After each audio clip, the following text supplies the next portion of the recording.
Assalamualaikum warahmatullahi wabarakatuh. Kelihatannya udah mulai ngantuk. Saya ulang lagi ya. Assalamualaikum warahmatullahi wabarakatuh. Waalaikumsalam warahmatullahi wabarakatuh. Alhamdulillah. Mudah-mudahan yang jawab salam rezekinya berlimpah. Amin. Anaknya soleh-solehah. Amin. Istrinya semakin setia. Amin. Suaminya semakin setia. Nggak minta nikah lagi. Amin dong. Mudah-mudahan utang semuanya lunas. Alhamdulillah. Bisa umroh tahun ini insya Allah. Bisa juga segera menunaikan ibadah haji. Amin ya rabbal alamin. Alhamdulillahi wahdah. Sadaqa wa'dah. Wa nasara 'abdah. Wa 'azza jundahu wa hazama al-ahzaba wahdah. Asyhadu an la ilaha illallah wa asyhadu anna Muhammadan abduhu wa rasuluh. Alladzi la nabiyya wa la rasula ba'dahu.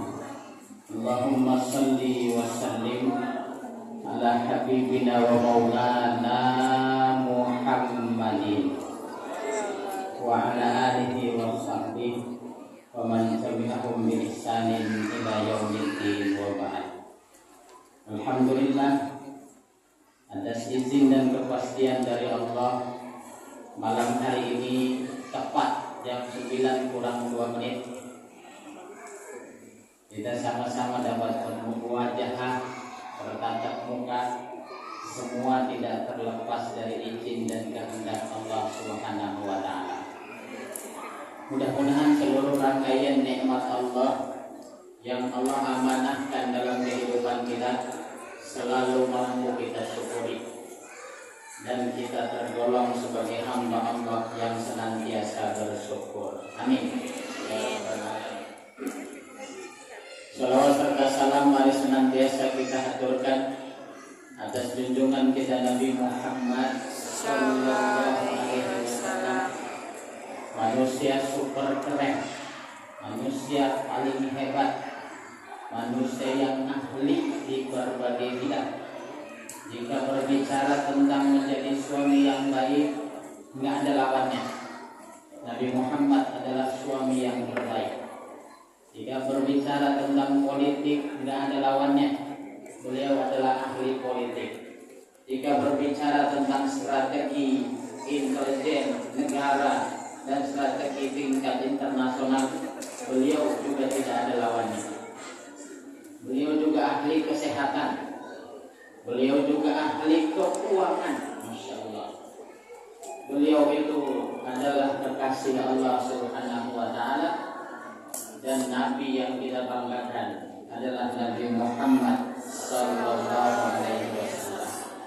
Kita bermohon kepada Allah, mudah-mudahan kita semua yang hadir ini termasuk di dalam barisan manusia-manusia yang akan masuk surga beserta rombongan Nabi Muhammad sallallahu alaihi wasallam. Amin ya rabbal alamin. Mau masuk surga, Bu? Woi, mau masuk surga? Mau masuk surga sama rombongan Nabi Muhammad? Bukan mau lagi, jawabannya mau banget gitu ya. Saya ulang. Mau masuk surga, Bu? Mau masuk surga bersama rombongan Nabi Muhammad sallallahu alaihi wasallam. Masya Allah. Semoga kita ditakdirkan masuk surga bersama beliau. Amin ya rabbal alamin. Kita nggak bisa bayangkan betapa bahagianya kita, betapa gembiranya kita, betapa kerennya kita berada dalam rombongan beliau ketika memasuki surga Allah Subhanahu wa ta'ala. Karena masuk surga itu berombongan sesuai dengan yang kita panuti. Kalau kita mempanuti Nabi Muhammad SAW, maka kita akan masuk surga bersama beliau. Kalau kita tauladani selain Nabi Muhammad, maka kita akan ikut selain Nabi Muhammad itu. Maka yang terbaik ikutilah Nabi Muhammad sallallahu alaihi wasallam. Yang sama-sama kita hormati dan kita muliakan segenap para guru, para ulama, para kiai, para habaib, para tokoh yang hadir, yang masya Allah banyak sekali. Kalau melihat korbannya semuanya ulama ini. Masya Allah. Saya dari tadi mikir mau ngomong apa saya ini. Tadi ketua DKM aja sambutannya udah habis bahan saya. Belum lagi Pak RW juga keluarin dalil. Ya Allah, saya sampai bingung mau ngomong apa ya. Wabil khusus, masya Allah, ibu-ibu majelis taklim Miftahul Jannah. Mana mamanya? Ketuanya mana ketuanya? Ketua. Ini ya kacamata. Iya. Nah, kita doakan ketuanya dan seluruh jajarannya. Allah berkati hidupnya. Allah hadirkan yang terbaik dalam kehidupannya. Amin. Ya Rabbal Alamin. Nah, kemudian hadir juga bersama kita catatan yang masuk di saya. Yang pertama adalah Bapak RW 16 tadi, Bapak Andi Permana, yang kelihatannya paling tampan di sini. Ya. Dan sering ke perumahan saya ternyata. Masya Allah. Mudah-mudahan Pak RW yang soleh ini dipertahankan. Jarang kita dapat RW yang soleh. Daripada RW temannya megang, mending yang gemar bermaulid Nabi Muhammad sallallahu alaihi wasallam. Mudah-mudahan RW tambah sehat, tambah berkah, ditambah anaknya, ditambah apa lagi Pak RW. Doa sendiri lah itu Pak RW. Nah, kemudian Ketua DKM Miftahul Jannah, ini beliau yang memerintahkan saya hadir kembali di sini, yaitu Pak Kiai Haji Hasan Basri Insinyur. Masya Allah, luar biasa. Kalau saya diperintah oleh beliau nggak berani nolak, takut kuat. Kemudian para ketua RW seperumahan Margahayu yang izin tidak disebutkan satu persatu Pak RW. Saya kenal, cara duduk RW itu beda sama yang lainnya. Tapi hemat waktu ya RW ya, tanpa mengurangi rasa hormat dan takzim. Kemudian ketua DKM seperumahan Margahayu yang juga tidak disebutkan satu persatu, insya Allah tidak mengurangi rasa hormat dan takzim saya. Wabil khusus ketua panitia yang luar biasa, masya Allah. Namanya ini mencerminkan orangnya, Bapak Harta Sutrisno. Hartanya banyak berarti. Ya Allah, mudah-mudahan beliau berkah. Saya sering jadi panitia, kerasa jadi panitia itu kerasa. Mudah-mudahan jadi amal soleh di sisi Allah Subhanahu wa Ta'ala. Wabil khusus yang paling akhir, adik-adik kita yang lagi di atas. Ada Pak Wahmi di atas? Ada. Harus dikawal. Nanti kemana-mana. Mudah-mudahan anak-anak kita tadi saya nanya ada 50 peserta TPQ atau anak-anak yang tergabung di masjid yang sama-sama kita cintai. Ini luar biasa, aset luar biasa.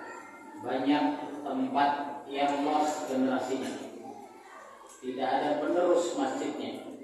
Maka kemudian alhamdulillah di tempat kita ini ada calon generasi penerus yang jika itu dipupuk maka akan menjadi amal soleh untuk kita semua. Saudara-saudaraku yang dirahmati oleh Allah Subhanahu wa Ta'ala, wabil khusus mak-mak militan. Halo? Tahu nggak mak-mak militan apa?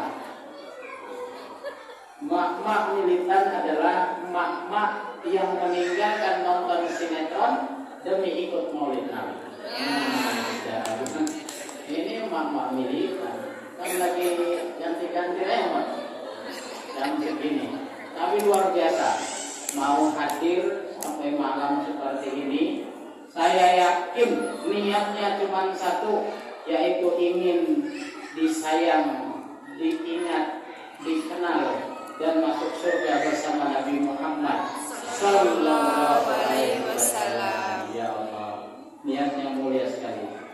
Bapak-bapak militan juga, yang semuanya tidak disebut satu persatu tanpa mengurangi rasa hormat dan takdim saya.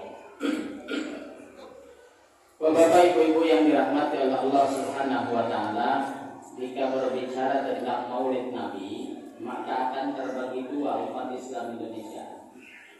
Yang pertama ada yang merayakan Maulid, yang kedua ada yang tak mau merayakan Maulid. Sengaja saya hadirkan di awal biar kita tidak lagi fokus ke sana. Yang terpenting adalah bagaimana umat Islam ini menumbuhkan dan meningkatkan kualitas cintanya kepada Nabi Muhammad Sallallahu Alaihi Wasallam dengan cara mereka masing-masing. Ada guru saya dulu namanya Kiai Haji Sulaiman Jakawerus, pernah dengar mungkin.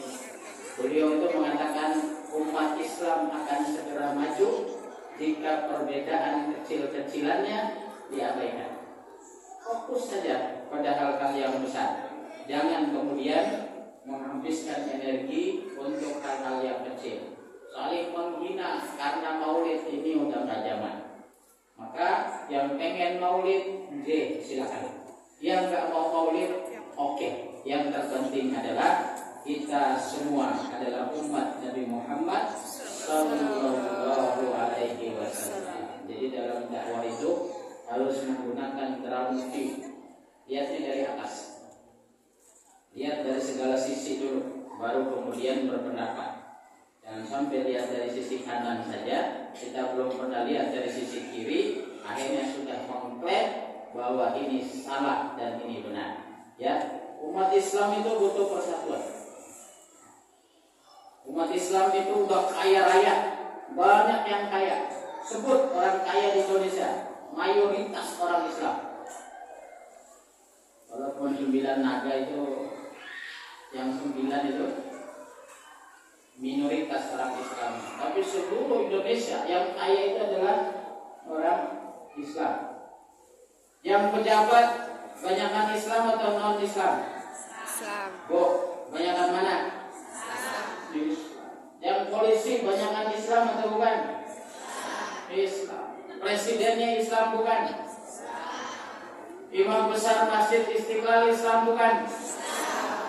Kok terima paus di masjid? Semua umat Islam profesornya banyak. Saya di ICMI, Ikatan Cendekiawan Muslim Indonesia, Orda Kota Bekasi. Ketika ngumpul se-Indonesia itu, profesornya berderet.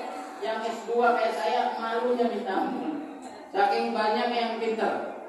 Tapi kemudian kenapa Islam tidak maju-maju? Jawabannya cuma satu, mereka belum kompak. Urusan furu'iyah itu masih dipupuk oleh musuh Islam. Jadi urusan furu'iyah itu bukan terjadi dengan sendirinya, tapi dipupuk oleh orang yang tidak suka Islam. Makanya kita nggak boleh lagi berantem urusan furu'iyah. Kunut nggak kunut, usoli nggak usoli. Bukan nggak zaman. Sekarang udah musimnya AI. Tahu AI? Jadi yang diem aja bisa disuruh ngomong tuh potong saking canggihnya. Jadi ya, saya ingin hadirkan di awal biar kita nggak salah-salahan terkait Maulid Nabi Muhammad Sallallahu Alaihi Wasallam. Saudara-saudaraku yang dirahmati oleh Allah Subhanahu Wa Taala, Nabi Muhammad itu sengaja dipilihkan oleh Allah untuk kita. Ini poinnya. Jadi Allah yang memilihkan Nabi Muhammad untuk kita agar kita tidak kebingungan mencari contoh dalam kehidupan ini. Banyak orang yang keliru dalam hidupnya, hanya satu kelemahannya, dia salah mencari contohnya. Yang dicontoh artis, nikah contohnya artis.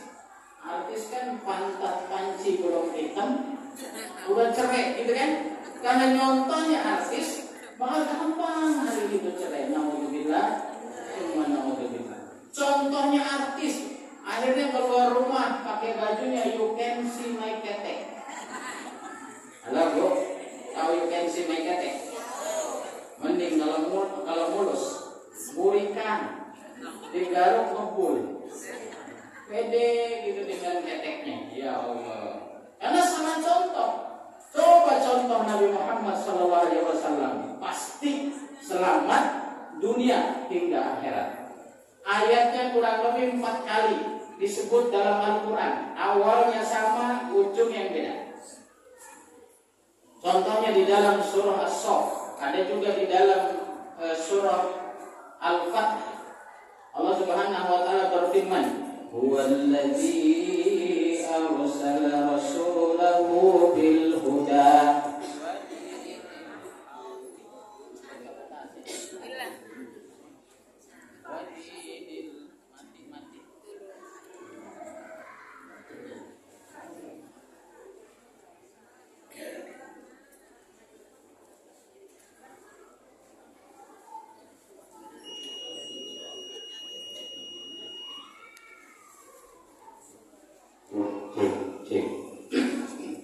Walladzi arsala rasulahu bil huda wa dinil haq liyuzhirahu 'ala ad-dini kulli.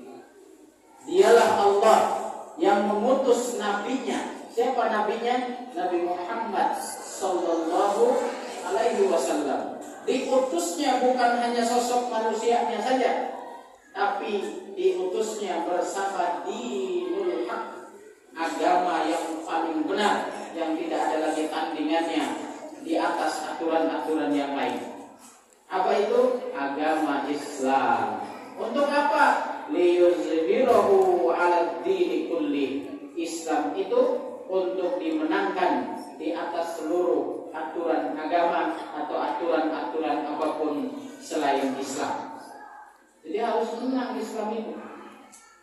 Misi Nabi Muhammad itu. Hadir Nabi Muhammad. Kalau Jepang itu bikin mobil, nggak mungkin mobilnya aja tanpa panduannya. Makanya dihadirkan juga Al-Quran sebagai panduannya.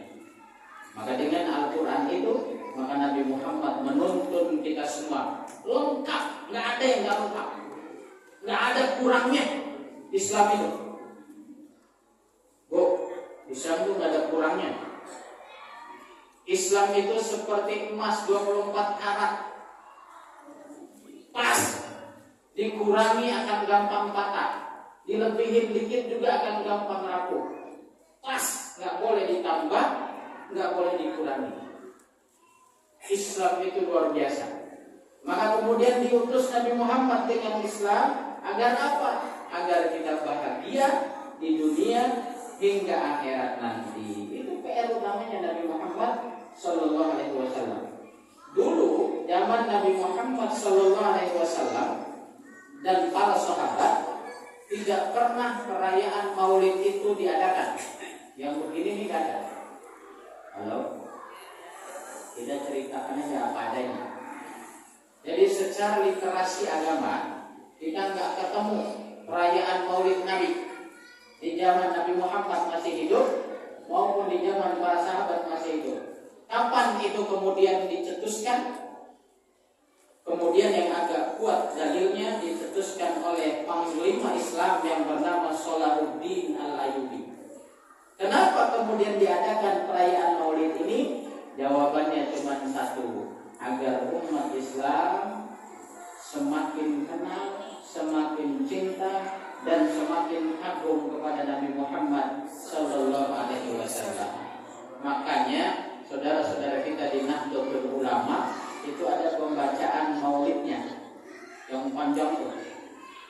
Itu isinya luar biasa itu, menceritakan bagaimana dilahirkan Nabi, siapa yang melahirkan Nabi, akhlaknya Nabi, ibadahnya Nabi, akidahnya Nabi, kehebatannya Nabi, ketawaduannya Nabi, ketakwaannya Nabi, sehingga kemudian harapannya dengan mengikuti Maulid Nabi Muhammad SAW kita semakin cinta kepada Nabi Muhammad SAW. Begitu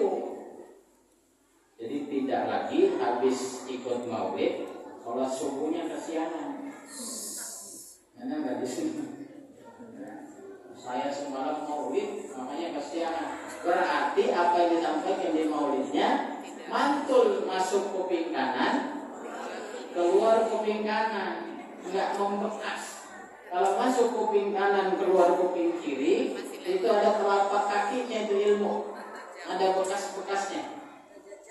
Nah, harusnya kita yang merayakan maulid ini cinta mati dengan Nabi Muhammad Sallallahu Alaihi Wasallam. Masyarakat Bekasi ini kan pecinta Nabi Muhammad. Setiap Rabiul Awal gini mayoritas merayakan maulid Nabi Muhammad Sallallahu Alaihi Wasallam. Tapi ketika ini ada Holy Wings yang di Sumarekon menghina Nabi Muhammad, nggak ada satupun yang tergerak untuk melawan penghinaan itu, kecuali hanya beberapa orang yang kemudian berani menyuarakan menghina Nabi Muhammad sama dengan menghina Islam, menghina Islam sama dengan menghina kami sebagai umat Islam, maka maju. Akhirnya itu Holy Wings yang di Sumarekon ganti nama. Namanya sekarang apa tuh? Golden. Nah gitu. Harus berani kita. Hari ini apalagi hari ini, masya Allah. Ada yang ngaku wali, bahasanya bahasa semut. Halo? Mana nonton? Ngomong sama semut makoli, ngomong sama malaikat makoli, ngomong sama apa lagi? Ayam makoli. Nah kalau makoli doang mah kita juga bisa. Kita juga bisa. Alhamdulillah sekarang mendem.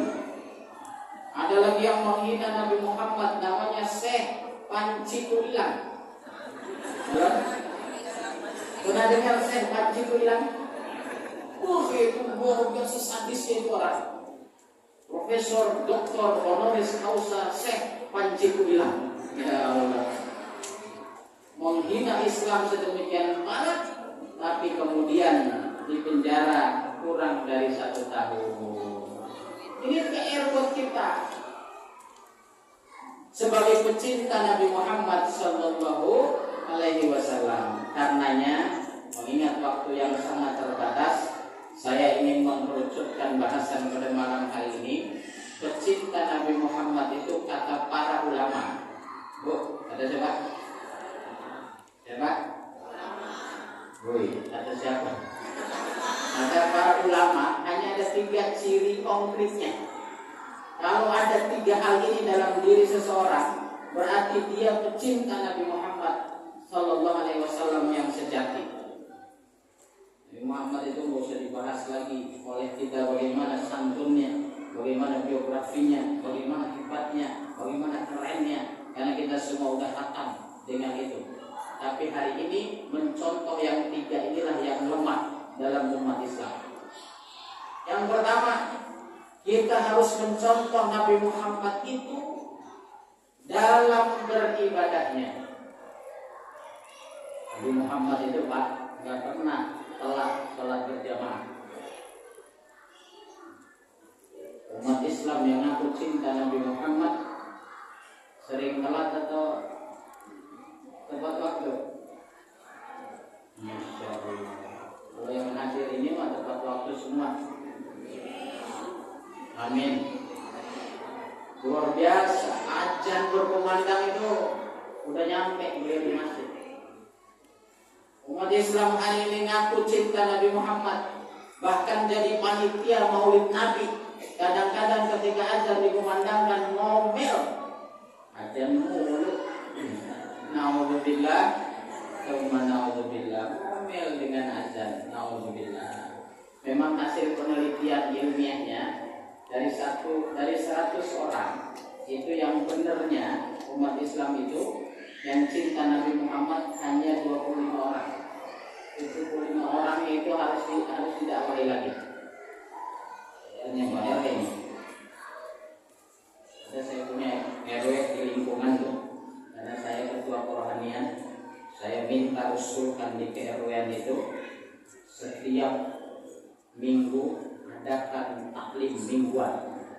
undang resmi, pakai undangan kayak nikahan, mau ikut sholat subuh. Nah yang ditanya pertama bukan ketua DKM, Pak RW dulu. Halo, Pak RW, ngajak orang sholat ya? Enggak, itu kerjaan ketua DKM. Enggak begitu. RW dulu. Kullukum ra'in wa kullukum mas'ulun an ra'iyati. Setiap kalian adalah pemimpin dan akan dimintai pertanggungjawaban dari apa yang dipimpin. Kira-kira pemimpin ketua DKM atau ketua RW? Ketua RW dulu, jangan melak mulu RW. Baru ketua RT, baru ketua DKM. Kalau Ustadz mana di nomor 18, kan tergantung instruksi kalau Ustadz mah. Gitu ya. Jadi begitu lemahnya kita, ibadah itu luar biasa hari ini. Sementara Nabi Muhammad SAW telah mencontohkan kepada kita, masyhur ceritanya, masyhur dalilnya, bahwa Nabi Muhammad itu kalau ibadah sampai kakinya bengkak karena sholat malam. Masya Allah. Sampai bininya ngomong, Mas, Bang, itu ibadah kok sampai kaki bengkak? Bukankah engkau sudah dipastikan masuk surga? Bukankah engkau nabinya Allah? Bukankah engkau kekasihnya Allah? Apa kata Nabi Muhammad SAW? Apakah tidak boleh aku menjadi hamba Allah yang bersyukur? Masya Allah, luar biasa. Itu sekelas Nabi, istighfarnya 100 kali dalam sehari. Nabi maksum, bebas dari dosa atas bimbingan Allah Subhanahu wa ta'ala. Tapi istighfarnya tidak kurang dari 100 kali dalam sehari. Mak kalau istighfar pas anaknya bandel, Astaghfirullahaladzim. Ya Allah, mama yang di sono sini mah enggak beda sama yang di sono maksudnya. Gitu ya, ibadahnya. Ibadah upayakan yang laki-laki sholat tepat waktu di masjid. Ini kan masjid terangkan sampai ini. Kalau maulid begini, dan subuh longgar begini. Ya Allah, ada hadis yang jarang diungkapkan oleh para ulama. Para ustadz itu nggak berani ngeluarin hadis ini. Ngeri, dalilnya agak tajam. Rasulullah SAW bersabda, Man sami'an nida'a falam ya'tihi fala sholata lahu. Siapa yang mendengar azan dikumandangkan, kemudian dia tidak datang ke sumber azan itu untuk sholat berjamaah tanpa uzur yang membolehkan, maka ketika dia sholat di rumah, sholatnya itu tidak diterima oleh Allah Subhanahu wa ta'ala. Tidak boleh main-main. Kan saya sholat di rumah juga kan boleh, pakainya dalil yang lembut. As-salatul jamaah tafdalu min salatil fardhi bi 27 darajat. Salat berjamaah kan kelebihannya cuma 27. Salat di rumah juga diterima. Makanya pahami juga hadis yang tadi. Siapa yang mendengar azan kemudian tidak menghampiri sumber azan,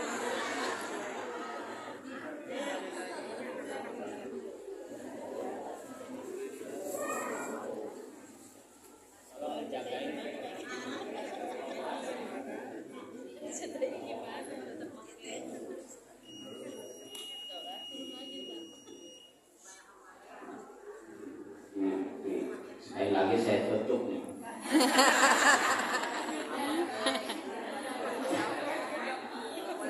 Siapa yang dengar azan kemudian gak mau datang untuk sholat berjamaah, fala sholata lahu, tidak dinilai sholat baginya walaupun dia sholat di rumahnya. Masya Allah.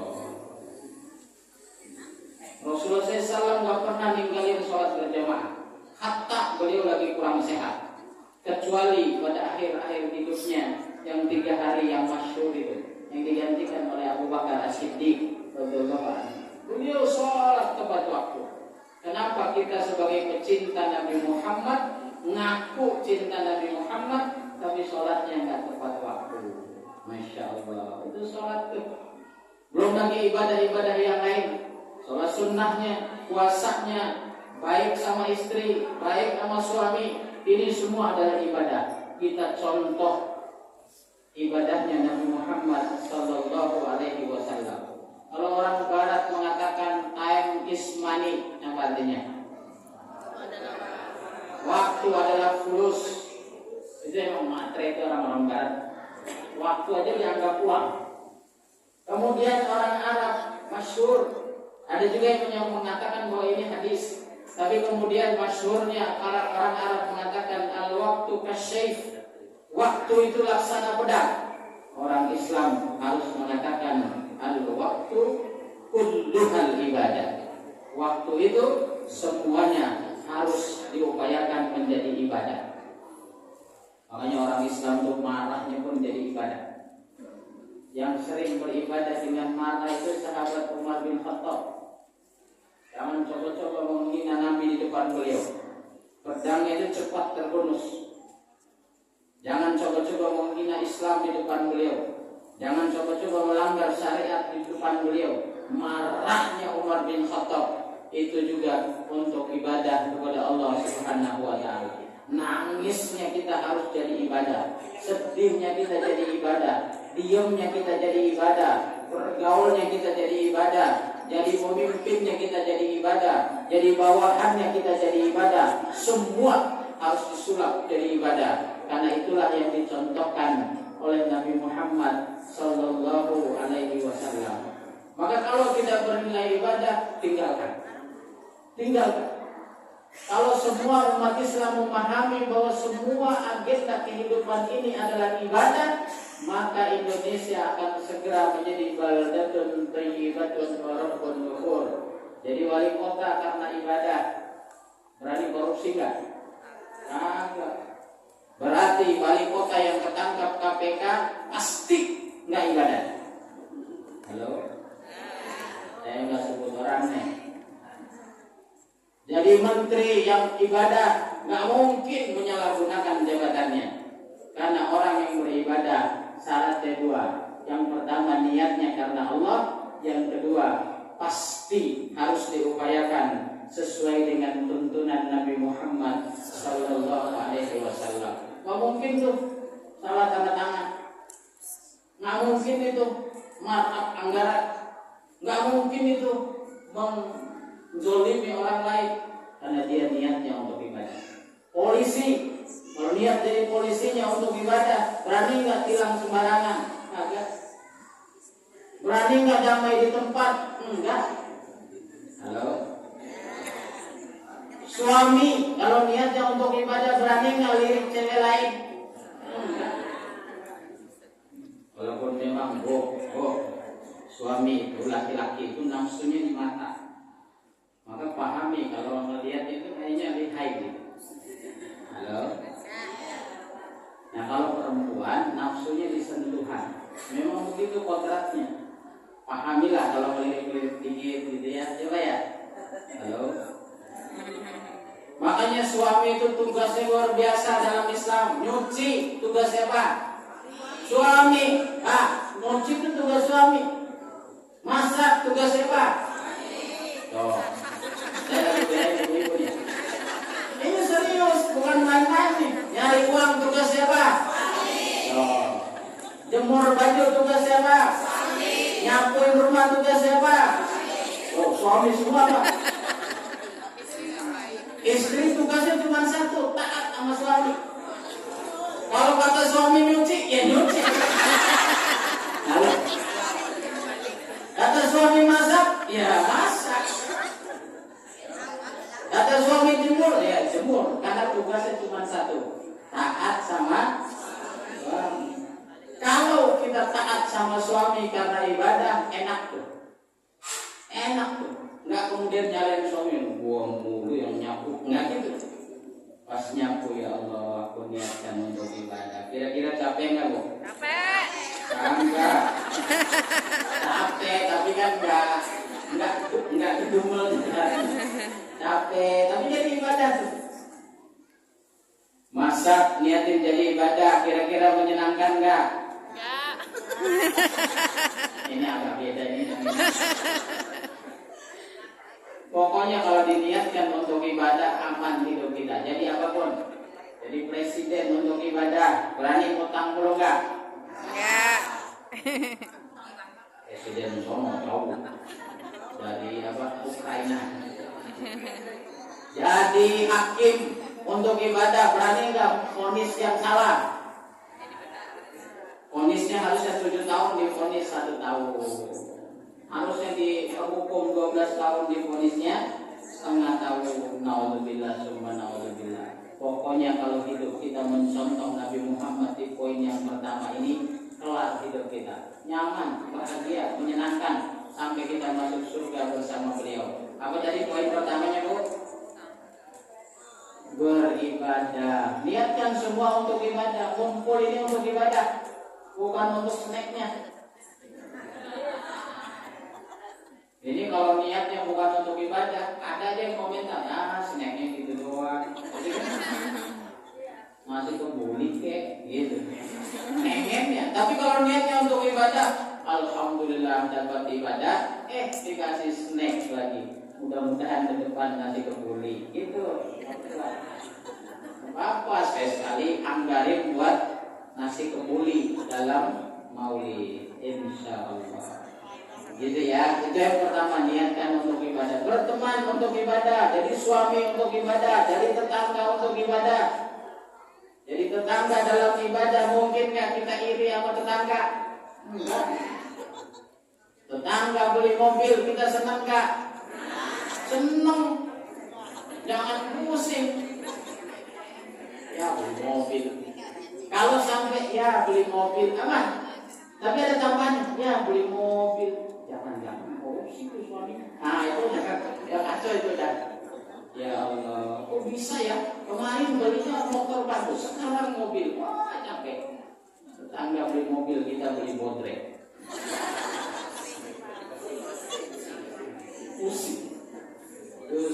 Nah, biar nggak pusing dalam keadaan ini, pahamilah Imam Al-Ghazali pernah menyampaikan kepada kita dalam kitabnya. Beliau mengatakan, seandainya kita mengetahui takdir yang telah digariskan oleh Allah dalam kehidupan kita itu pasti baik dan benar, pasti menyenangkan untuk kita, maka kita tidak akan pernah terhenti untuk tersenyum karena gembira menunggu takdir yang telah digariskan oleh Allah Subhanahu wa taala. Enak hidup kita kalau begitu. Makanya lagu anak-anak, ada yang apa lagu anak-anak? Di sini senang, di sana senang, di mana-mana hatiku senang. Itu orang beriman tuh. Susah, senang. Bisa nggak susah senang? Bisa. Sakit senang, bisa nggak? Sakit senang, bisa. Nabi Muhammad itu kalau dikasih kebaikan oleh Allah, beliau mengucapkan alhamdulillahi tatimmus sholihat. Segala puji bagi Allah yang telah menyempurnakan kebaikan ini sesuai dengan harapanku. Kemudian dikasih yang tidak baik menurut beliau, pandangan beliau sebagai manusia, beliau mengatakan alhamdulillahi ala kulli halin. Tetap alhamdulillah. Karena kalau kita evaluasi semua ini, Masya Allah, kita itu sebagai manusia kadang nggak sabaran. Dikasih mata yang bisa melihat, telinga yang bisa mendengar, gigi yang masih bisa ngunyah, tangan yang masih bisa gerak, kaki yang masih bisa jalan, hati dan jantung yang masih fungsi, saraf yang masih berfungsi, kuku yang masih memanjang. Gigi satu sakit aja, itu ngeluhnya dari ujung kaki ke ujung kaki. Ya Allah. Padahal itu hanya bagian kecil dari badan kita. Bayangkan kalau yang diberhentikan itu jantung kita. Nah maka kalau niatnya ibadah, enak tuh hidup. Poinnya itu ibadah itu bukan ibadah makhluk saja. Ibadah itu luas. Mandang ibadah, berani nggak mandang yang salah? Pak, mandangnya ibadah, untuk ibadah, kira-kira berani nggak ngelirik istri orang? Karena niatnya untuk ibadah. Ngelirik istri orang aja nggak berani, apalagi anak gadis orang. Karena niatnya untuk ibadah.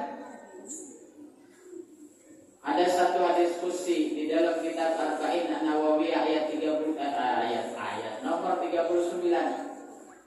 Rasulullah SAW bersabda, kalau aku telah mencintai hambaku,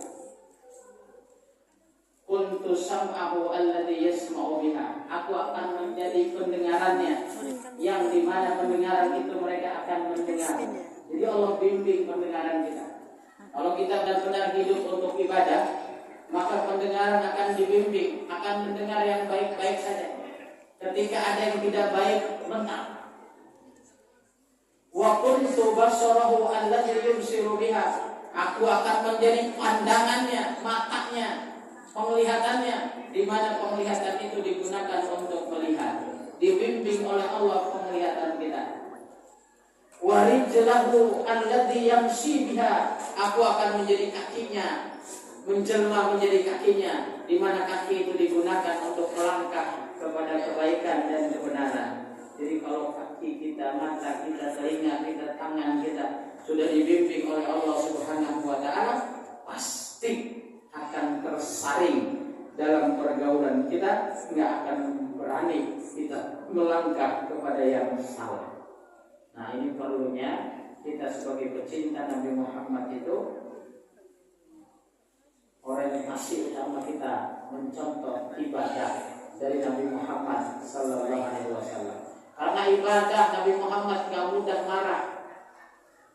Nabi Muhammad itu pernah dililit lehernya pakai sorbannya oleh Arab Badui, sampai Umar marah, sahabat-sahabat yang lain marah. Kalau engkau mengiyakan wahai Nabi Allah, aku akan tebas leher orang itu. Apa kata Nabi Muhammad SAW? Jangan lakukan itu. Saking luar biasanya. Karena tadi beliau hidup hanya untuk beribadah kepada Allah Subhanahu wa taala. Beliau paham betul ayat Allah di dalam surah Az-Zariyat ayat 56 itu. Wa ma khalaqtul jinna wal insa illa liya'budun. Aku tidak menciptakan kalian wahai manusia dan jin kecuali hanya untuk beribadah kepada Allah Subhanahu wa taala. Ibadah ini yang pertama, tapi ibadah secara luas, bukan hanya ibadah makhluk. Karena ada ibadah ghairu makhluk. Yang kedua, yang dicontoh dari Nabi Muhammad SAW itu apa? Akidahnya, kekokohan akidahnya. Nabi Muhammad itu luar biasa kokoh akidahnya. Kuncinya itu setiap kitab yang dikarang oleh para ulama kita mesti mulainya dari akidah. Bab niat, bab akidah, bab meluruskan tujuan kehidupan itu mesti diawali dengan bab itu. Itu menggambarkan betapa pentingnya meluruskan niat ini, meluruskan akidah ini. Kenapa Nabi Muhammad hanya 13 tahun, 23 tahun dengan para sahabat as-sabiqun al-awwalun mampu menguasai jazirah Arab? Jawabannya cuma satu, akidahnya lurus. Mereka enggak takut kepada Allah, kepada selain Allah. Mereka enggak takut kepada apapun. Dibuktikan di tahun kedua Hijriah.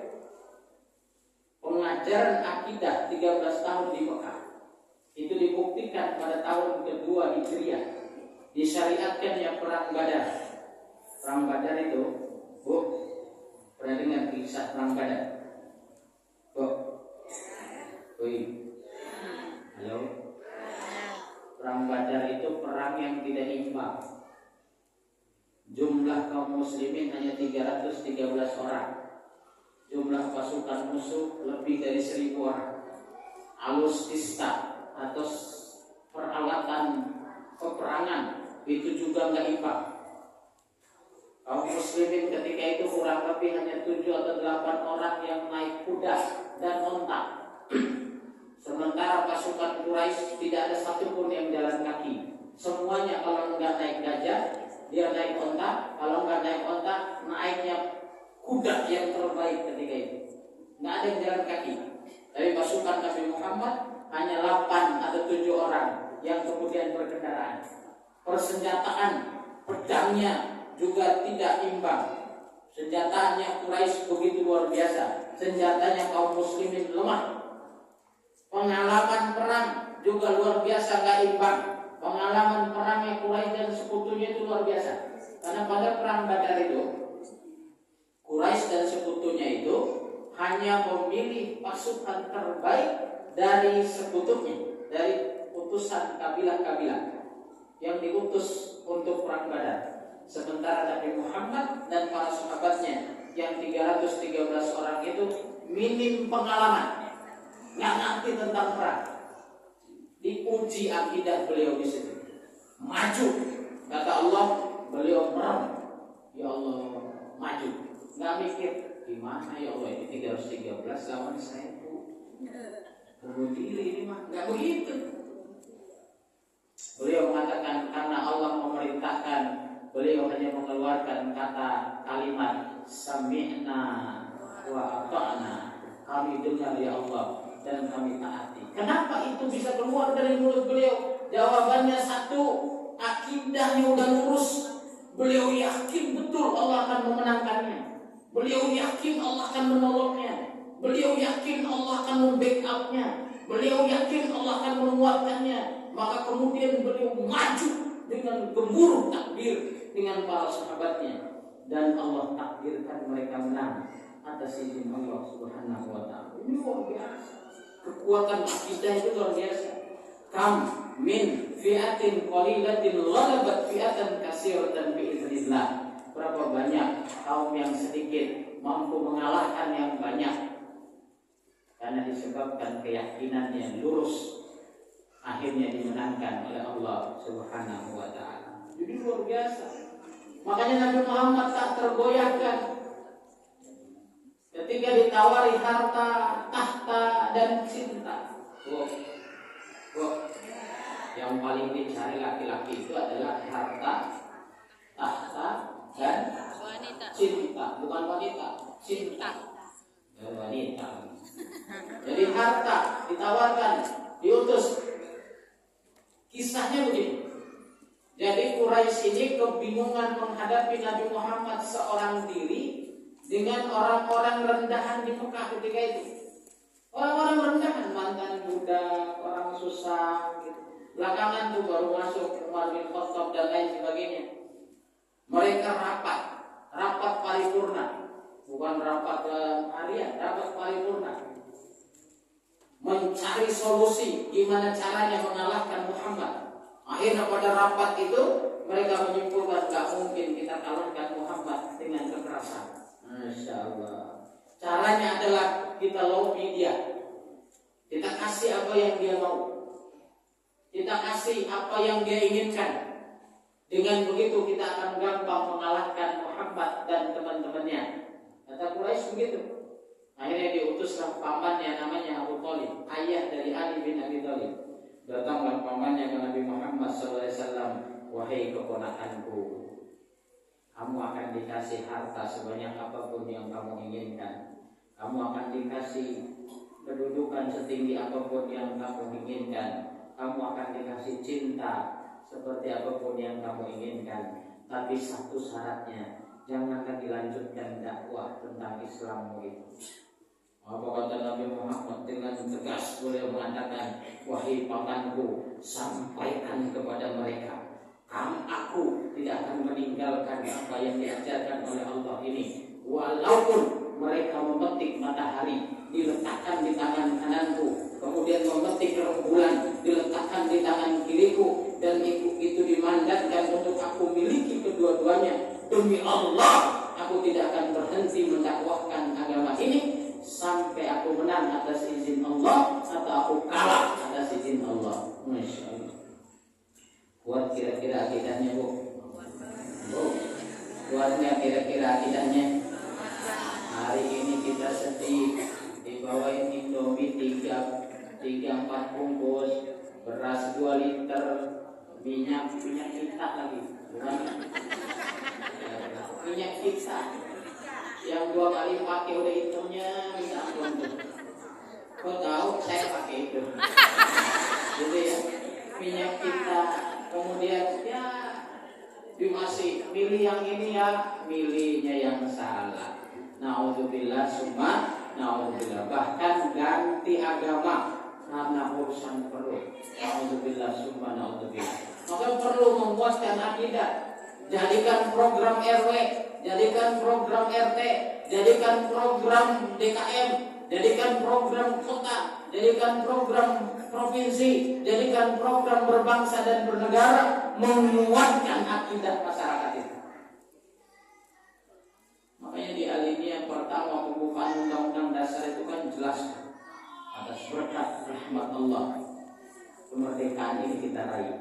Jadi para pendiri bangsa itu memasukkan ruh perjuangan di dalam alinea pembukaan Undang-Undang Dasar itu. Tidak ada yang memberi kita kemerdekaan, tidak ada yang menghadiahkan kepada kita kemerdekaan, tidak ada yang memberikan cuma-cuma kemerdekaan kepada kita. Yang menghadirkan kemerdekaan ini adalah berkat rahmat Allah Subhanahu wa taala. Itu ruhnya itu. Di sila pertama Pancasila pun ketuhanan yang maha. Ruhnya udah dikasih oleh para pendiri bangsa kita. Hei, kalau Indonesia pengen segera maju, kalau Indonesia pengen segera menjadi baldatun thayyibatun wa rabbun ghafur, caranya cuma satu: hadirkan tauhid yang kuat, hadirkan akidah yang kokoh, hadirkan kejernihan mencari keridhaan Allah Subhanahu wa taala, bukan yang lain. Bukan mengganti Pancasila jadi Ekasila. Ya. Apalagi si itu tadi Syekh Panji ku hilang. Beli Syekh Panji ku hilang. Ada Lia Eda. Pernah dengar Lia Eda? Ada Mama Loren. Mama Loren itu pernah meramalkan tanggal 9 bulan 9 jam 9 tahun 2009 akan kiamat. 2008 awal meninggal. Kita itu sebagai umat Islam harus mencontoh akidah Nabi sebagaimana Bilal. Seberapapun tempaan yang kita hadapi, cacian, hinaan, kekerasan fisik yang kita hadapi, kalau kita sudah kuat akidahnya, kita akan enak, nyaman saja dalam hidup ini. Seperti Bilal. Bilal bin Rabah itu disiksa di tengah padang pasir yang begitu luas, panas, begitu panas, ditinggihi batu yang begitu besar di atas dadanya, diintimidasi, dihina, diludahi, disakiti, sambil dikatakan, wahai Bilal, kalau kamu tidak lagi mengakui Tuhannya Muhammad dan mengakui Tuhan kami Lata, Uzza dan Manna, maka kamu akan kami bebaskan dari siksaan ini. Apa kata Bilal? Allahu ahad, ahadun ahad, ahadun ahad. Masya Allah. Allah, hanya Allah satu-satunya Tuhan, hanya Allah satu-satunya Tuhan, hanya Allah satu-satunya Tuhan yang berhak disembah. Kata Bilal, ini kokoh akidah itu begitu. Kenapa sih hari ini banyak yang nyerong dalam politik? Karena akidahnya nggak kuat. Kenapa sih hari ini para pengusaha itu menghalalkan segala cara? Karena akidahnya kuat. Kenapa sih hari ini banyak sekali kerancuan dalam kehidupan kita? Karena akidahnya nggak kuat. Nggak kuat. Nabi Muhammad itu luar biasa, mencontohkan kepada kita terkait akidah ini nggak ada tandingannya, nggak ada tandingannya. Beliau rela diburu, rela dihina. Bayangkan seorang nabi yang paling tampan. Dalam kitab Durratun Nasihin diceritakan bahwa tampan itu dihadirkan 100 berapa 100. Allah ciptakan 100 tampan, 99 masuk ke surga. Makanya hari ini kurang-kurang tampan, pede aja. Nanti di surga akan tampan insya Allah. Karena 99 yang satu dimasukkan ke dunia. Satu, Bu. Dari satu itu setengahnya buat Nabi Muhammad sallallahu alaihi wasallam. Bayangkan, setengah dari tampan yang di dunia itu dikasih kepada Nabi Muhammad sallallahu alaihi wasallam. Kalau pengen tahu ciri fisiknya, ciri indahnya, akhlaknya dan lain sebagainya, baca buku. Sekarang sudah diterjemahkan. Judulnya itu Asy-Syama'il Al-Muhammadiyah. Itu bukunya keren. Kita pasti nangis tuh baca buku itu. Bagaimana perjuangannya, bagaimana tampannya, rambut Rasul itu sebana, kemudian kulitnya seperti apa, bagaimana matanya, bagaimana dadanya, bagaimana luar biasa. Di buku itu diceritakan begitu gamblang. Nabi Muhammad itu luar biasa tampannya.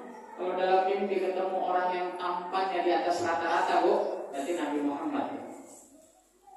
Ciri singkatnya, Nabi Muhammad itu rambutnya sebahu. Rambutnya sebahu.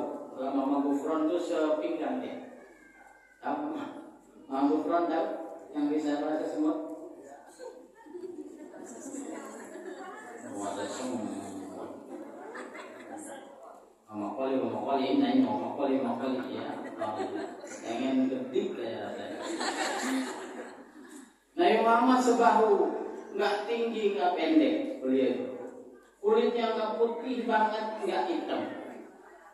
Tampan, selalu tersenyum, giginya rapi. Luar biasa. Rambutnya ikal, nggak keriting, nggak juga lurus. Nah kalau ketemu yang begitu dalam mimpi, itulah Nabi Muhammad Sallallahu Alaihi Wasallam.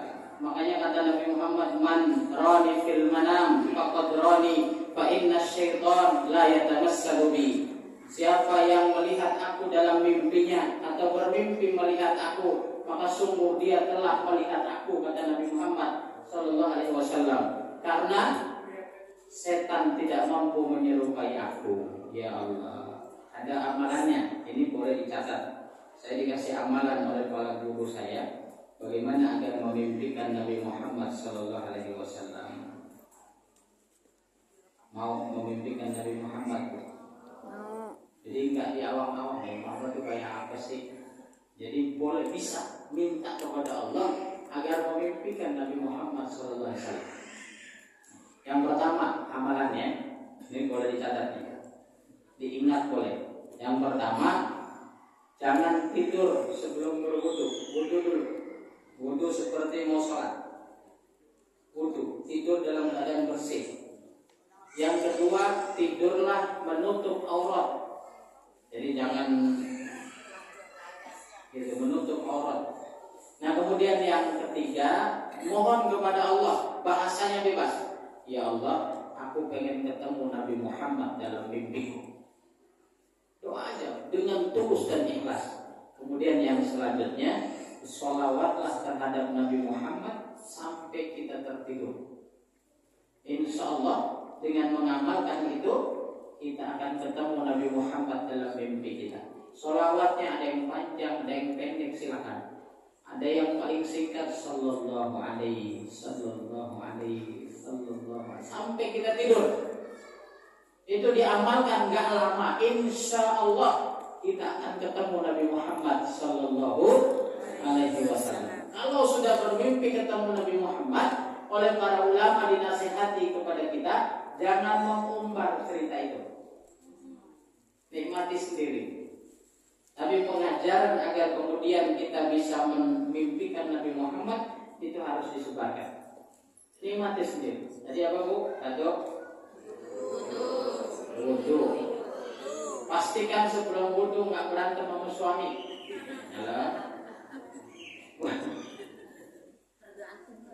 Tergantung. Awas, ada suaminya gitu yang ngomong. Nah yang kedua, tidurnya tidur sholat. Niat kita tidur untuk ketemu Nabi Muhammad. Bayangkan pas datang Nabi Muhammad itu lagi ketekan, kan gak enak tuh. Kan gak enak tuh. Hadirkan itu di dalam hati yang paling dalam. Jangan main-main, jangan iseng-isengan. Ya Allah, aku pengen ketemu Nabi Muhammad dengan ciri-ciri tadi setidaknya. Maka kemudian sholawat sampai kita tertidur dengan sholawat itu. Sallallahu alaihi wasallam. Daripada nyanyi sebelum tidur, nyanyiin lagu dangdut dalam tidur belum tentu ketemu Roma Irama. Bo,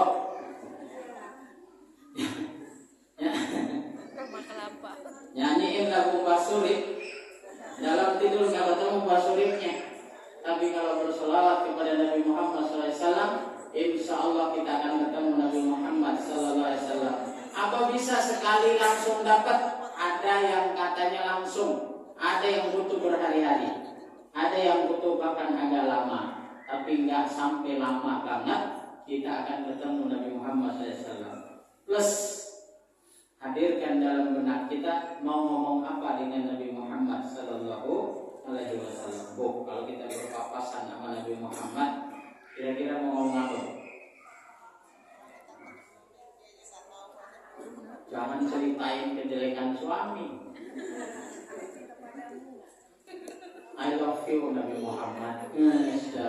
Kata Nabi Muhammad so Inggris loh. Buat tahu dari pengasih. Itu Masya Allah, bayangkan kita ketemu Nabi Muhammad, kita bagaimana berhadapan dengan Nabi Muhammad.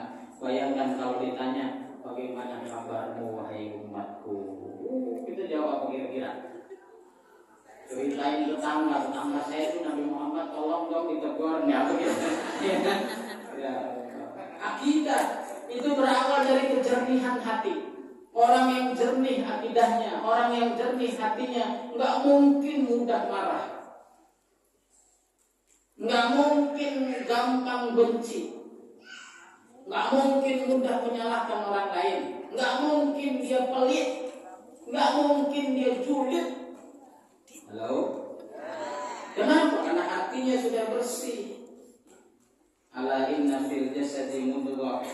Idza saluhat saluhal jasadu kulluh wa idza fasadal jasadu kulluh. Ala wahyal qalb.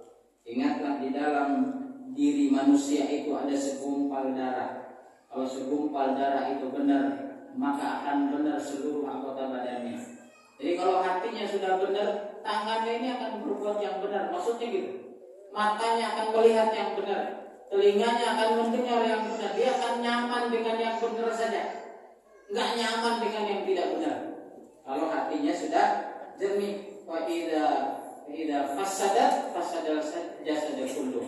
Kalau kemudian hatinya rusak, penuh dengan iri hati, kedengkian, benci, maka jasadnya pun akan ikutan apa komando hatinya. Matanya akan lihat orang, ya kok gitu, jalannya kok gitu ya. Itu dari hati itu keluar lewat mulutnya. Dengarnya senangnya yang jelek-jelek, melihatnya senangnya yang jelek-jelek, kakinya senangnya ke tempat yang jelek-jelek. Kalau hatinya ini jernihnya hati diawali dengan bagaimana kita menjernihkan akidah atau keyakinan kita kepada Allah Subhanahu wa taala. Mudah-mudahan Allah membimbing kita ya Bu ya. Agar kemudian akidah kita ini lurus. Saya sampai jam berapa ya? 11.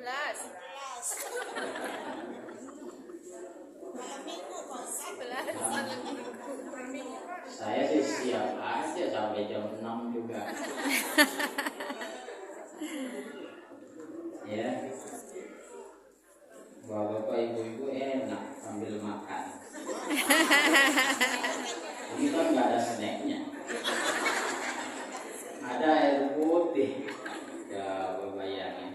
Kalau ada yang warna gitu agak enak juga tuh. Ya gitu ya. Nah, akidah ini harus lurus. Kalau enggak capek hidup kita. Capeknya hidup itu bukan karena beban kehidupan, bukan, tapi karena kejernihan hatinya kurang. Jadi contoh gini, burung, kita lagi jalan nih, di jalan apa ini? Jalan Margahayu ini kita lagi jalan. Tahu-tahu burung lewat jauh, sekian puluh meter ke atas. Buang air dia, kena peci kita. Kira-kira itu burungnya yang salah atau takdir Allah? Halo? Takdir Allah. Jangan sumpahin burungnya. Gak mungkin burung ngeker kita. Kemiringannya berapa gitu kan? Arah angin dihitung sekian berapa gitu. Enggak. Apa yang terjadi dalam kehidupan kita, itulah yang terbaik untuk kita. Kalau akidah udah lurus itu begitu. Kita dikasih anak banyak, kayak saya nih, anak saya baru mau 7 Bu. Halo? Saya punya target itu 12 anak per istri. Salah lagi Pak. Saya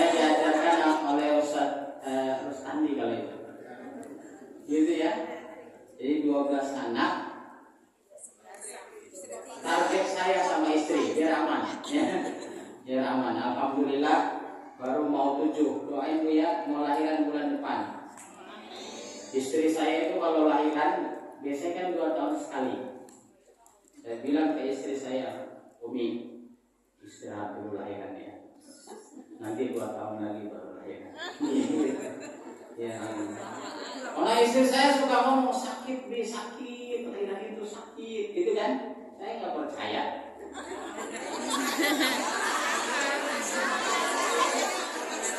Percaya nggak kalau istri ngomong gitu? Enggak.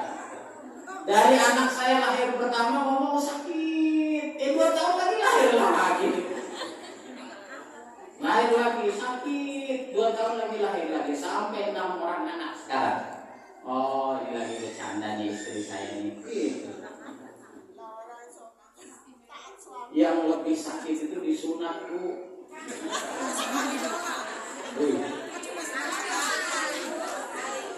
Sunat itu meninggalkan trauma. Nggak ada satupun manusia laki-laki yang mau disunat 2 kali. Ayo. Mau dikasih uang 1 miliar pun nggak mau dia. Berarti kesimpulannya disunat itu sakit. Lebih sakit dari melahirkan. Ada cicing please.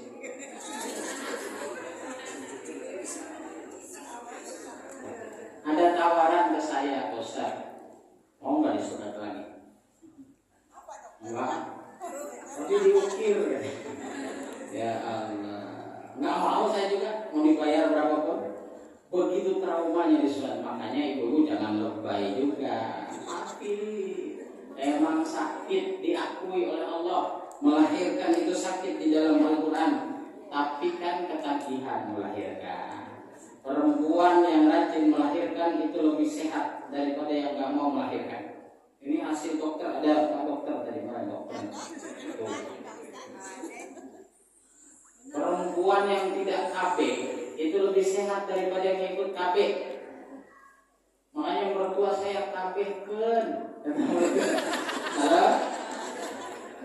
Woi. Pas laporan, Mah, alhamdulillah ambil lagi, gitu kan? Ada mertua KB-kan. Banyak. Sampai mana tadi kita, Bu? KB-kan. Intinya kalau kuat akidahnya kita nggak pernah goyang, Bu, nggak pernah terpengaruh.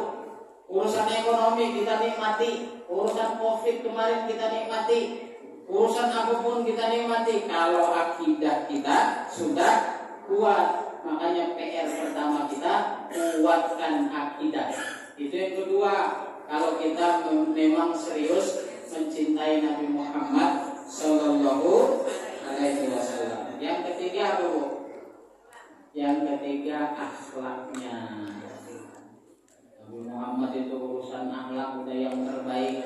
Tadi ayatnya dibacakan oleh Pak RW, dibacakan oleh yang ceramah cilik tadi itu, dibacakan hafal kita. Kalau ngomongin akhlak paling bagus, nggak ada lagi selain Nabi Muhammad Sallallahu Alaihi Wasallam. Suami terbaik adalah Nabi Muhammad, tetangga terbaik adalah Nabi Muhammad, musuh terbaik adalah Nabi Muhammad, pemimpin terbaik adalah Nabi Muhammad, ahli kesehatan terbaik adalah Nabi Muhammad, ahli politik terbaik adalah Nabi Muhammad, pemimpin agama terbaik adalah Nabi Muhammad. Semua ada pada Nabi Muhammad Sallallahu Alaihi Wasallam. Makanya diajarkan oleh Nabi Muhammad SAW, jangan memelihara kebencian. Polosin aja hidup ini. Jangan benci. Ulama kita mengajarkan begini, memaafkan itu lebih menyenangkan dan membahagiakan daripada menuntut balas dendam.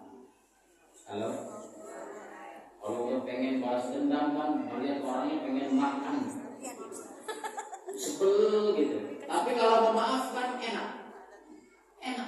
Saya maafkan, bersumpah dalam diri, dalam sholat malam kita, dalam sholat kita, dalam doa kita bersumpah dengan diri kita.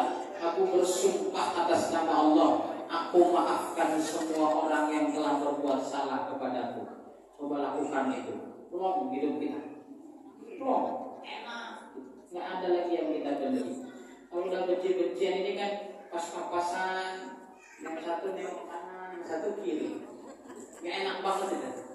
Senyumnya aja kita anggap meledek kita. Halo? Apalagi ngomongnya kemana gitu. Kayak saya ceramah, saya paling nggak mau ceramah itu dititipin untuk apa? Nyindir orang. Apa mau saya? Kan suka dipanggil bosan kalau ngomongin ada orang sombong di sini. Tolong bahas sombong ya. Kalau orang nggak mau nutup aurat, tolong bahas nutup aurat. Nggak mau saya. Saya pernah kejadian. Jadi ketika ceramah dititipin, saya ngomong berbusa-busa dalil keluar semua. Saya tanya pada kayaknya, gimana tadi? Kena nggak orang? Kena sih Pak Ustaz, tapi orangnya nggak hati.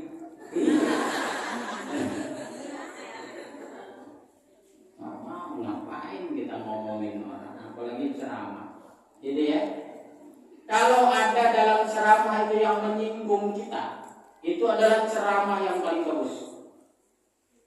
Dibahas tentang sholat berjamaah, jangan bikin nyinggung gua tuh, nggak begitu. Kata guru saya itu Kiai Haji Abdul Rauf HM, pernah memimpin Muhammadiyah 3 kali di Kota Bekasi, pendiri Rumah Sakit Islam Pondokopi.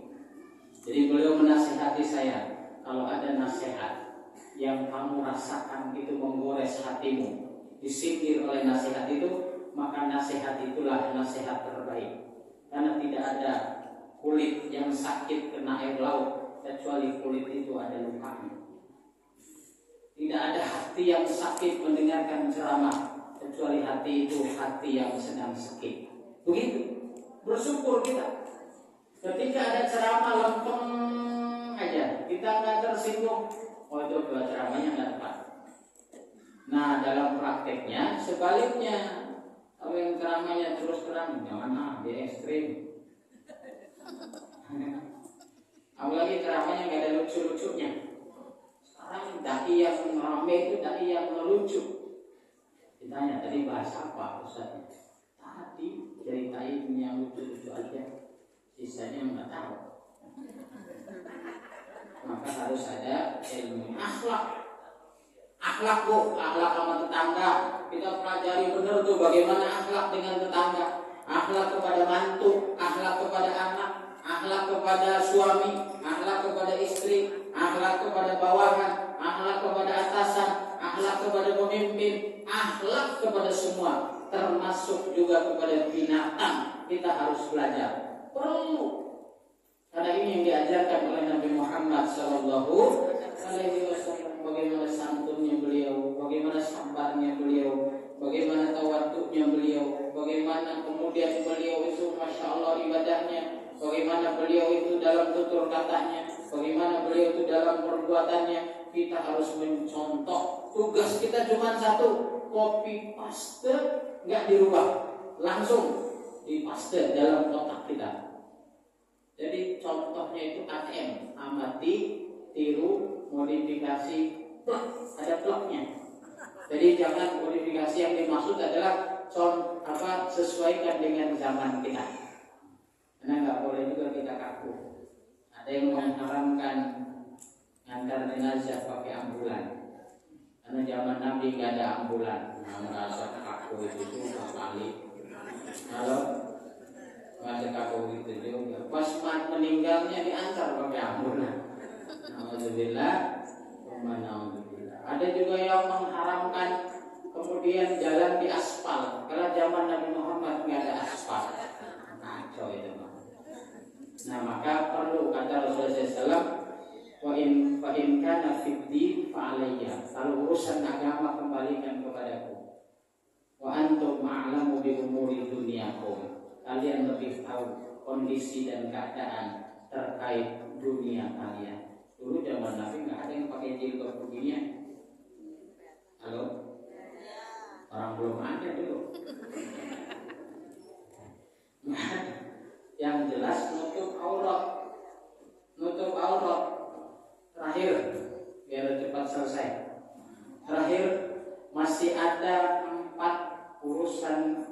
jahiliyah yang tertinggal dalam tubuh umat Islam hari ini. Ngaku cinta Nabi Muhammad, tapi urusan jahiliyah ini masih ada. Hanya 4 kali kata jahiliyah itu disebut di dalam Al-Quran. Ini boleh dicatat tuh. Jahiliyah itu adalah aturan atau sistem yang tidak sejalan dengan aturan Islam. Kata jahiliyah yang pertama disebut di dalam Al-Quran surah Ali Imran ayat 159.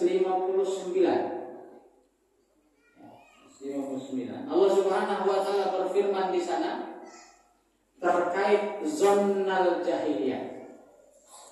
Umat Islam itu masih ada zonal jahiliyahnya. Zonal jahiliyah itu adalah prasangka buruk seperti orang-orang jahiliyah.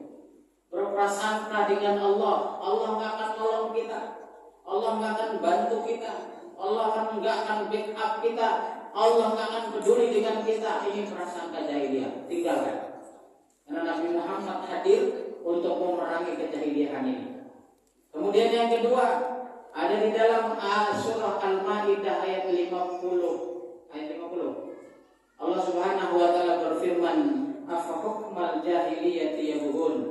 Apakah hukum jahiliyah yang kalian kehendaki? Jahiliyah dalam aturan.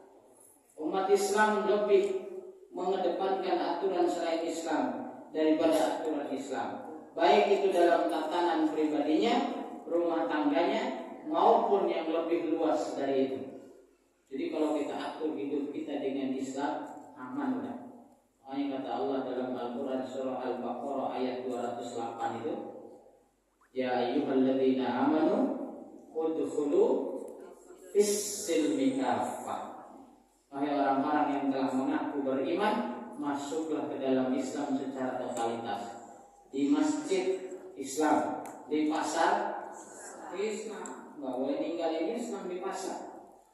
Di jalanan Islam, di tempat kerja Islam, lagi usaha Islam, lagi bisnis Islam, lagi tidur pakai Islam, makan pakai Islam, berdiri pakai Islam, semua harus pakai Islam, pakai hukum Islam. Makanya Allah bertanya, apakah hukum jahiliyah, aturan hidup jahiliyah yang kalian lebih cintai daripada hukum Allah Subhanahu wa taala? Masya Allah. Kemudian yang ketiga, tabarrujal jahiliyah. Ini ada di dalam surah nomor 33 ayat yang ke-33. Al-Ahzab ayat 33. Allah Subhanahu wa taala berfirman di sana, ayatnya cukup panjang, di tengah. Kalau niru Ustaz tadi Hidayat itu sebelah kiri bagian tengah ujung ayatnya. Gitu ya. Jadi Allah Subhanahu wa taala berfirman tabarrujal jahiliyah, berpenampilan jahiliyah. Hari ini Masya Allah, makma itu penampilannya ini lagi ngaji begini, penampilannya mantep. Besok coba kalau senang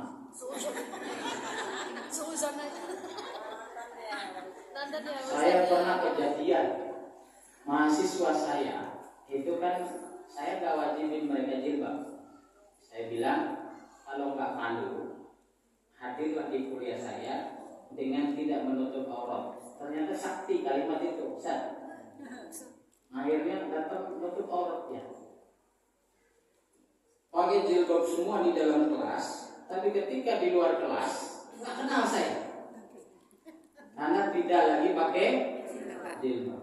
Nah, jangan sampai kejadian sama suami ibu-ibu lagi ngaji gini kenal banget sama istrinya, lagi di luar nggak kenal siapa ya ini.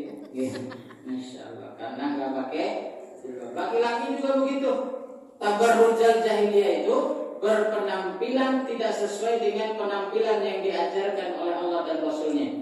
Nggak harus pakai gamisan, nggak harus kemudian pakai pakaian laki-laki itu pakai sarung, pakai baju sholat, enggak.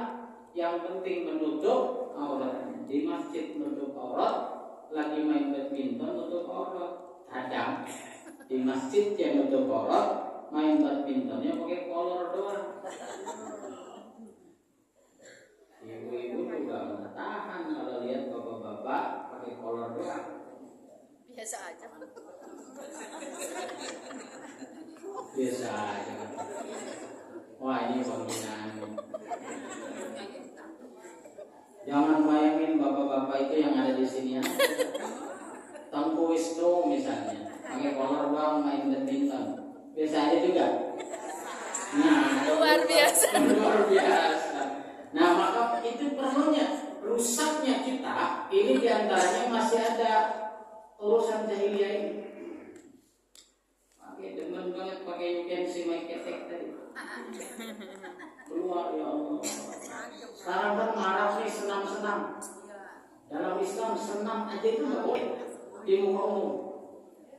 Ini di muka umum joget-joget, aduh ya Allah. Iman boleh kuat. Imannya yang gitu ya. Masya Allah. Bantulah kami sebagai laki-laki ini agar iman kami terjaga. Nah, tabarrujal jahiliyah termasuk laki-laki lagi main voli celananya Masya Allah luar biasa. Alhamdulillah. Nah, kemudian yang terakhir di dalam Al-Quran itu kata jahiliyah yang terakhir adalah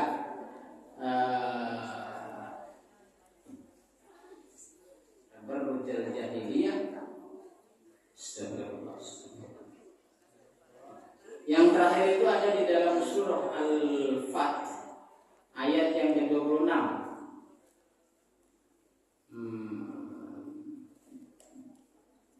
Hamiyatul jahiliyah, kesombongan jahiliyah. Ini masih marak di kita, kesombongan jahiliyah ini. Apa sih kesombongan jahiliyah? Menganggap orang lain tidak lebih baik dari kita. Boleh kita tingkatkan kualitas diri kita menjadi baik, tapi jangan menghina orang lain yang belum baik. Karena dunia ini berputar. Dalam Islam itu boleh mengakui nasab kita yang terbaik, tidak boleh menghina nasab orang lain. Makanya yang debat urusan nasab itu kurang kerjaan. Dan bahkan terindikasi itu bentukan dari orang-orang yang pengen memecah belah Islam. Ngapain ngurusin nasab orang lain? Mending ngurusin orang susah biar pada makan. Yang nggak sekolah biar pada sekolah. Koruptor biar ditangkap semua. Pemimpin biar naik yang bagus. Dihadirkan isu nasab. Ayo fokus penglihatan kita pada urusan nasab. Padahal itu nggak penting-penting amat dalam Islam. Raja dangdut berubah menjadi wali Allah gara-gara bahas nasab. Na'udzubillah. Hati-hati kita. Kalau bukan kapasitas kita, diam aja. Nggak usah ikut campur urusan nasab. Di antara amalan jahiliyah itu adalah menghina nasab orang lain. Bukan hanya mengaku nasab kita paling suci, tapi menghina nasab orang lain adalah urusan jahiliyah. Karena tadi hamiyatul jahiliyah, kesombongan jahiliyah. Kita bangga dengan partai kita saja, partai orang lain salah. Kita bangga dengan masjid kita saja, masjid orang lain nggak benar. Kita bangga dengan kelompok kita saja, kelompok orang lain nggak benar. Kita bangga dengan suku kita saja, suku orang lain nggak benar. Itu juga termasuk urusan jahiliyah yang harus kita hindari. Saudara-saudaraku yang dirahmati oleh Allah Subhanahu wa taala, alhamdulillah sudah jam 12 kurang 1,5 jam. Ya. Saya ulas yang pertama, mengaku cinta Nabi Muhammad. Mengaku cinta Nabi Muhammad harus pertama tiru ibadah beliau. Bohong kita cinta Nabi Muhammad kalau kita ibadahnya nggak seriusan. Ngaku cinta Nabi Muhammad, tirulah kekokohan akidah beliau. Tangguh, nggak bisa digoyang dengan apapun. Kalau sudah urusan Islam, imannya tanpa api. Sebagaimana Nabi Ibrahim dibakar pun siap demi mempertahankan imannya. Sebagaimana Nabi Musa dikejar sampai laut pun siap, sampai Allah bukakan laut untuknya karena mempertahankan imannya. Kemudian yang ketiga, akhlaknya harus kita contoh. 3 hal ini menurut para ulama kalau ada pada diri kita, maka insya Allah kita layak disebut sebagai pecinta Nabi Muhammad Sallallahu Alaihi Wasallam, dan mudah-mudahan kita akan masuk surga bersama beliau. Amin ya rabbal alamin. Dan yang terakhir, yang tadi itu amalan tadi coba diamalkan, rasakan sensasinya. Insya Allah, Masya Allah, ini udah mujarab. Kalau kata guru saya itu mujarab. Mujarab itu terbukti. Terbukti bahwa itu sakti dan bisa kita amalkan. Apa aja tadi? 1, 2. Sebelum itu ada tuh, sebelum itu apa? Jangan bikin kesel suami atau istri. Yang jangan sampai gini nanti. Nggak apa-apa lah, kamu marah nggak apa-apa. Yang penting aku mau ketemu Nabi Muhammad. Yang mana juga enggak ketemu dia. Baik-baik dulu sama suami. Kasih dulu apa yang dia mau ya Pak ya. Pak.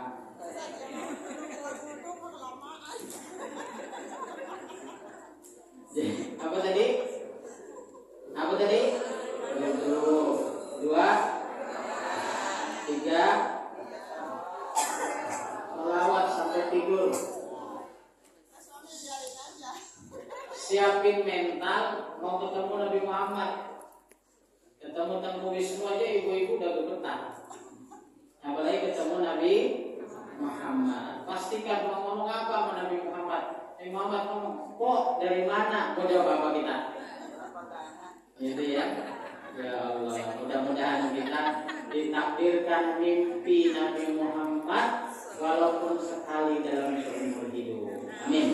Ya Rabbal Alamin. Mari kita tutup pertemuan kita dengan berdoa memohon kepada Allah. Semoga pertemuan kita ini menjadi ibadah. Semoga apa yang kita hadirkan selalu Allah terima sebagai ibadah. Keluarga kita sakinah mawaddah warahmah. Anak-anak kita banyak soleh dan solehah. Rezeki kita mudah, murah, melimpah dan berkah. Lingkungan kita menjadi lingkungan yang islami, yang ditata dengan aturan Allah Subhanahu wa taala. Ala hadhihi niyyah wa ala kulli niyyatin shalihah. Al-Fatihah. A'udzu billahi minasyaitonir rajim. Bismillahirrahmanirrahim. Alhamdulillahirabbil alamin arrahmanir rahim. Maliki yaumiddin. Iyyaka na'budu wa iyyaka nasta'in. Ihdinas siratal mustaqim. Siratal ladzina an'amta 'alaihim ghairil maghdubi 'alaihim waladdallin. Amin. Allahumma ighfir lil muslimina wal muslimat wal mu'minina wal mu'minat al ahya'i minhum wal amwat innaka sami'un qaribun mujibud da'wah ya hadiyal hajat. Allahumma inna nas'aluka ilman nafi'an wa amalan mutaqabbala wa rizqan halalan thayyiban mubarakan wasi'an. Allahumma arinal haqqa haqqan warzuqna ittiba'ah wa arinal batila batilan warzuqna ijtinabah. Allahumma ansurna fa innaka khairun nasirin. Allahumma arzuqna fa innaka khairur raziqin. Allahumma iftah lana fa innaka khairul fatihin. Allahumma arhamna fa innaka khairur rahimin. Allahumma a'izzal islam wal muslimin. Allahumma ansur ikhwanana al muslimina fi kulli makan wa fi kulli maidan wa fi kulli zaman wa fi buldanil muslimina amma wa fi biladina Indonesia khassa. Allahumma ansur ikhwanana al-muslimina fi Palestin. Allahumma ansur ikhwanana al-muslimina fi Palestin.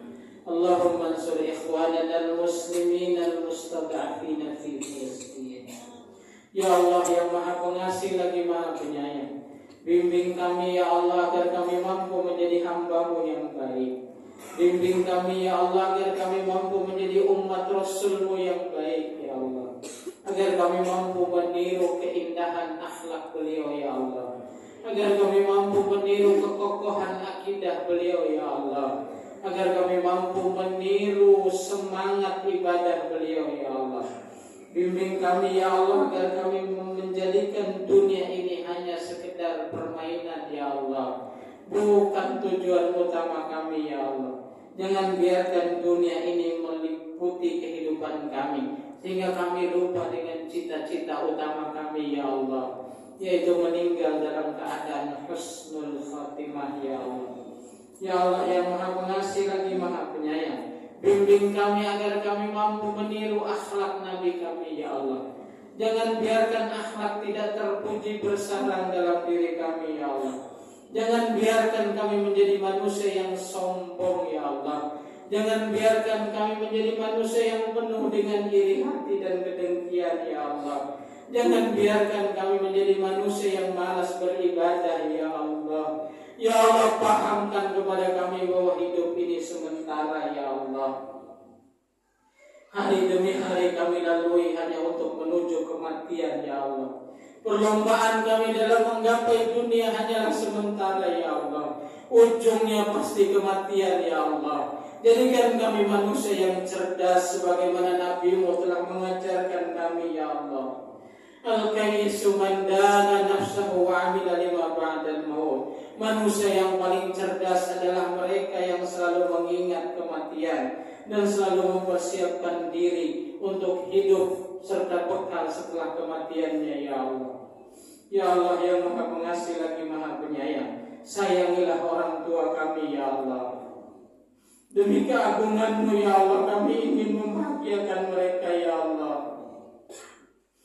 Kami ingin berbakti kepada mereka ya Allah. Kami ingin menghadirkan yang terbaik untuk mereka ya Allah. Kami ingin menjadi anak yang berbakti untuk mereka ya Allah. Bimbing kami agar kami menjadi aset terbaik untuk mereka ya Allah. Jadikan kami anak yang selalu mendoakan mereka ya Allah. Untuk orang tua kami yang telah berpulang ke hadirat-Mu ya Allah, ampuni dosa-dosa mereka ya Allah. Maafkan kesalahan dan kehilafan mereka ya Allah. Terimalah mereka di sisi-Mu ya Allah. Lapangkan kubur mereka ya Allah. Hadirkan yang terbaik untuk mereka ya Allah. Kami tidak kuat mendengar ketika mereka disiksa ya Allah. Ya Allah yang Maha Pengasih lagi Maha Penyayang, jadikan wasilah doa kami sebagai pengampunan atas kesalahan mereka ya Allah. Untuk orang tua kami yang masih hidup, jadikan kami sebagai penghias mata mereka ketika mereka memandang kami ya Allah. Jangan biarkan mereka tidak suka terhadap kami ya Allah, diakibatkan oleh durhaka kami terhadap mereka ya Allah. Karuniakanlah pada kami anak-anak yang soleh dan berbakti ya Allah. Karuniakanlah pada kami kemampuan menjadi anak yang soleh ya Allah. Ya Allah yang Maha Pengasih lagi Maha Penyayang, apapun kebaikan yang kami perbuat ya Allah, hubungkan juga dengan mereka ya Allah. Karena kami adalah anak-anak mereka ya Allah. Dosa dan kemaksiatan yang kami perbuat ya Allah, jangan hubungkan dengan mereka ya Allah. Dosa yang kami perbuat semata-mata karena kelalaian kami ya Allah, semata-mata karena kehilafan kami ya Allah, semata-mata karena kedurhakaan kami ya Allah. Bahagiakan mereka ya Allah, baik yang masih hidup maupun yang sudah Engkau panggil pulang ya Allah. Ampuni kami semua ya Allah. Merdekakan saudara kami di Palestina ya Allah. Segera hadirkan kemerdekaan untuk mereka ya Allah. Ampuni kami tidak bisa berbuat banyak untuk mereka ya Allah. Demi nama-Mu kami ingin sekali membantu mereka ya Allah, tapi kami penuh dengan keterbatasan ya Allah. Hanya untayan doa yang selalu kami hadirkan untuk mereka ya Allah. Ya Allah, kami ingin masuk surga bersama mereka ya Allah. Mereka yang menjaga masjid-Mu ya Allah, mereka yang menjaga agama-Mu ya Allah, mereka yang cinta kepada Nabi-Mu ya Allah. Takdirkan kami berakhir dengan husnul khatimah di dunia ini ya Allah. Masukkan kami ke dalam surga-Mu bersama rombongan Nabi-Mu ya Allah. Nabi yang sangat kami kagumi ya Allah, Nabi yang sangat kami cintai ya Allah, Nabi yang mulia yaitu Nabi Muhammad sallallahu alaihi wasallam. Jangan biarkan kami hanya pandai mengaku cinta kepada Nabi kami ya Allah, tapi kami tidak sekalipun meneladani akhlak beliau ya Allah, meneladani ibadah beliau ya Allah, meneladani akidah beliau ya Allah. Bimbing kami ya Allah agar kami tidak sesat dalam hidup ini ya Allah. Jaga akidah kami ya Allah, jaga ibadah kami ya Allah. Bimbing akhlak kami ya Allah, jangan biarkan kami terlena ya Allah. Karuniakanlah kepada kami kebaikan dalam kehidupan ini ya Allah. Karuniakanlah kepada kami rizki yang halal, rizki yang banyak dan barokah ya Allah, agar kami mampu menghadirkan manfaat yang lebih luas dalam kehidupan kami ya Allah. Rabbana hab lana min azwajina wa dzurriyyatina qurrata a'yun waj'alna lil muttaqina imama. Rabbana ighfir lana wa liwalidina warhamhum kama rabbawna shighara. Rabbana atina fid dunya hasanah wa fil akhirati hasanah wa qina adzabannar. Wa sallallahu ala nabiyyina Muhammadin walhamdulillahi rabbil alamin. Alhamdulillah, mudah-mudahan doa dan harapan kita dikabulkan oleh Allah Subhanahu wa taala. Saya mohon maaf jika ada hal-hal yang kurang berkenan. Terima kasih atas perhatiannya.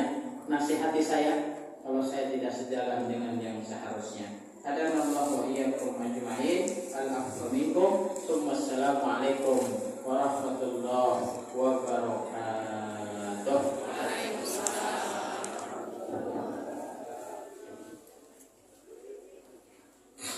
Terima kasih kepada Bapak Ustadz atas ceramah agamanya. Semoga pada malam hari ini kita memperingati Maulid agar umat Islam semakin tenang, kagum dan lebih cinta kepada Nabi Muhammad.